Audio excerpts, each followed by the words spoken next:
بسم اللہ الرحمن الرحیم۔ السلام علیکم۔ سب سے پہلے درود پاک، اللہم صلی علی محمد وعلی آل محمد وبارک وسلم۔ ہماری جو آج کی ویڈیو ہے نا، اس کا نام ہے غار ثور۔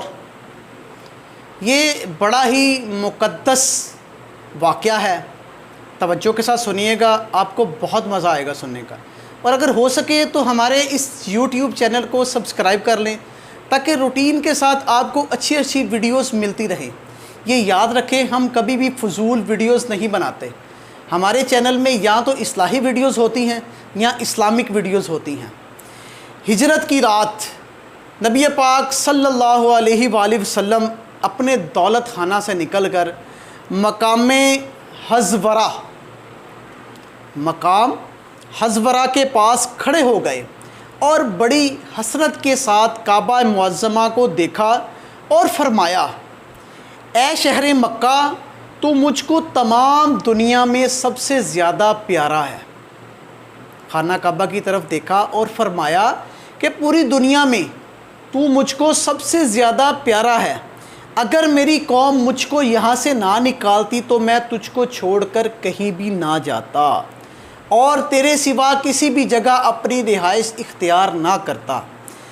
پھر حضرت ابو بکر صدیق، چونکہ ان سے پہلے ہی بات ہو چکی تھی، وہ بھی اسی جگہ آ گئے اور اس خیال سے کہ کافر ہمارے راستے کو پہچان نہ لیں، ہمارے قدموں کے نشانوں کے ساتھ اپنے نشانوں کو ملا نہ لیں۔ پھر یہ بھی دیکھا کہ آقا علیہ الصلوۃ والسلام کے پاؤں مبارک زخمی ہیں۔ حضرت ابو بکر صدیق یار غار، انہوں نے آپ صلی اللہ علیہ وآلہ وسلم کو اپنے کندھوں پر سوار کر لیا اور راستہ طے کرتے گئے۔ راستے میں بے شمار خاردار پتھر آئے، کانٹے آئے، جھاڑیاں آئیں، مگر قربان جاؤں ایسی پیاری دوستی کے انہوں نے کسی بھی چیز کی پرواہ ہی نہیں کی۔ وہ اپنے یار کو اپنے کاندھوں پر اٹھا کر مسلسل سفر کرتے رہے اور اسی رات غار ثور میں پہنچ گئے۔ آپ لوگوں نے دیکھا ہوگا، جو لوگ گئے ہیں اللہ پاک ان کو بار بار دوبارہ لے کر جائے، اور جو لوگ نہیں گئے اللہ پاک ان کو بھی مکہ معظمہ اور مدینہ شریف کی حاضری عطا فرمائے۔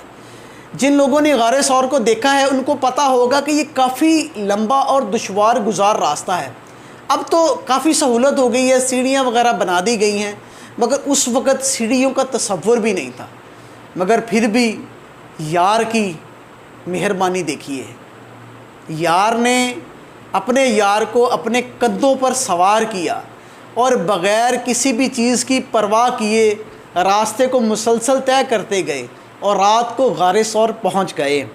حضرت ابو بکر صدیق رضی اللہ تعالیٰ عنہ پہلے غار میں خود داخل ہوئے اور اچھی طرح غار کی صفائی کرنے لگ گئے اور اپنے کپڑوں کو پھاڑ کر نا، سوراخ تھے غار کے اندر، سوراخ کے اندر کپڑے ڈالتے گئے، سوراخوں کو بند کرتے گئے۔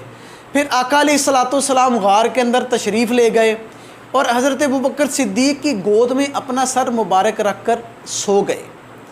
حضرت ابو بکر صدیق جو سوراخوں کو بند کر رہے تھے نا، ایک سوراخ رہ گیا تھا، ان کے پاس کپڑے ختم ہو گئے تھے، تو انہوں نے اس سوراخ کے آگے نا اپنا پاؤں رکھ لیا کہ چلو ادھر سے کوئی چیز، کوئی موذی جانور یا کوئی چیز اندر نہ داخل ہو سکے۔ تو سوراخ کے اندر تھا ایک سانپ جو نبی پاک صلی اللہ علیہ وآلہ وسلم کا دیدار کرنے کے لیے مدتوں سے اس غار میں تھا۔ اس نے جب دیکھا نا کہ مجھے کسی بھی جگہ سے کوئی راستہ نہیں مل رہا، تو اس نے آقا علیہ الصلوۃ والسلام کے جو ساتھی تھے نا حضرت ابو بکر صدیق، ان کے پاؤں کے اوپر ڈنگ مارنے شروع کر دیے۔ سانپ نے کاٹنا شروع کر دیا۔ در حقیقت وہ پاؤں کو پیچھے کرنا چاہتا تھا تاکہ اپنے پیارے نبی صلی اللہ علیہ وآلہ وسلم کا دیدار کر سکے۔ تو یار تو پھر یار ہے نا، انہوں نے اپنے پاؤں کو پیچھے ہی نہیں کیا، مگر اتنی بار سانپ نے کاٹا کہ درد کی شدت سے آپ کی آنکھوں میں آنسو آ گئے۔ اللہ اکبر! یار کی آنکھوں میں آنسو آئیں اور سرکار کو پتہ نہ لگے۔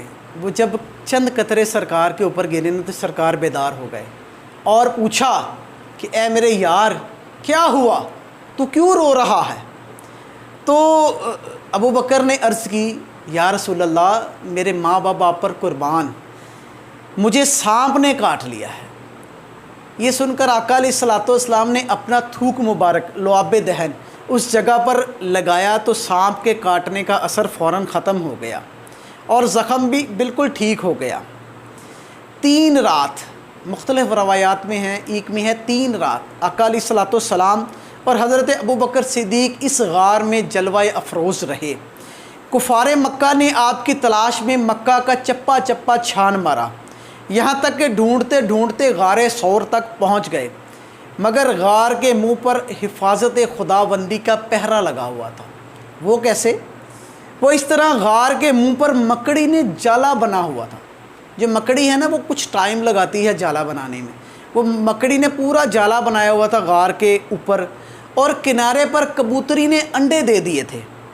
یہ منظر دیکھ کر کافر آپس میں کہنے لگے کہ اگر اس غار میں کوئی انسان موجود ہوتا تو نہ کبوتری یہاں انڈے دیتی اور نہ ہی مکڑی جالا بنتی۔ کفار کی آہٹ پا کر حضرت ابوبکر صدیق کچھ گھبرا گئے اور آقا علیہ الصلوۃ والسلام سے عرض کی کہ یا رسول اللہ صلی اللہ علیہ وآلہ وسلم، اب دشمن ہمارے اس قدر قریب آ گئے ہیں کہ اگر وہ اپنے پاؤں کی جانب دیکھیں تو ہمیں وہ دیکھ لیں گے۔ تو آقا علیہ الصلوۃ والسلام نے فرمایا کہ گھبراؤ مت، خدا ہمارے ساتھ ہے۔ پھر حضرت ابوبکر صدیق رضی اللہ تعالیٰ عنہ پرسکون ہو گئے اور بالکل ہی مطمئن اور بے خوف ہو گئے، اور چوتھے دن یکم ربیع الاول کے روز حضور صلی اللہ علیہ وآلہ وسلم غار سے باہر تشریف لائے اور مدینہ منورہ کو روانہ ہو گئے۔ یہ غار ثور کا واقعہ حضرت ابوبکر صدیق کی فضیلت اور ان کی محبت اور جان نثاری کا وہ نشان اعظم ہے جو قیامت تک آفتاب بن کر روشن اور درخشاں رہے گا۔ کیوں نہ ہو کہ پروردگار نے انہیں اپنے رسول کے یار غار ہونے کی سند جو عطا فرما دی ہے، جو کبھی مٹ نہیں سکتی، جس کا قرآن پاک میں بھی ذکر ہے۔ اتنی خوش نصیبی کہ مرنے کے بعد اپنے پیارے نبی، اپنے پیارے محبوب، اپنے پیارے یار کے قدموں میں جگہ مل گئی۔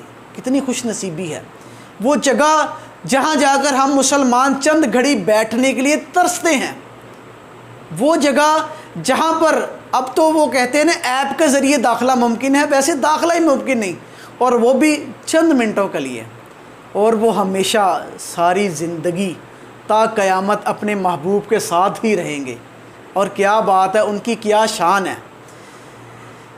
ہم یہ سوچ بھی نہیں سکتے کہ جو مرتبہ حضرت ابوبکر صدیق کو ملا وہ کسی اور کو مل بھی سکتا ہے، مگر چاروں یاروں کی شان اپنی اپنی جگہ موجود ہے، کسی کو کسی کے اوپر برتری حاصل نہیں ہے، کیونکہ آقا علیہ الصلوۃ والسلام نے جو ترتیب اور جو بات جس طرح بتا دی ہے نا، وہ تا قیامت ویسے ہی رہے گی۔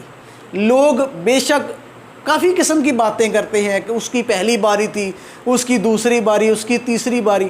معاذ اللہ، ہم ایسی باتوں میں نہیں پڑیں گے اور نہ ہی کسی فرقے کو غلط کہیں گے، کیونکہ جو ہمارے پیارے نبی نے فرما دیا ہے وہ ہمارے لیے حرف آخر ہے۔ جزاک اللہ۔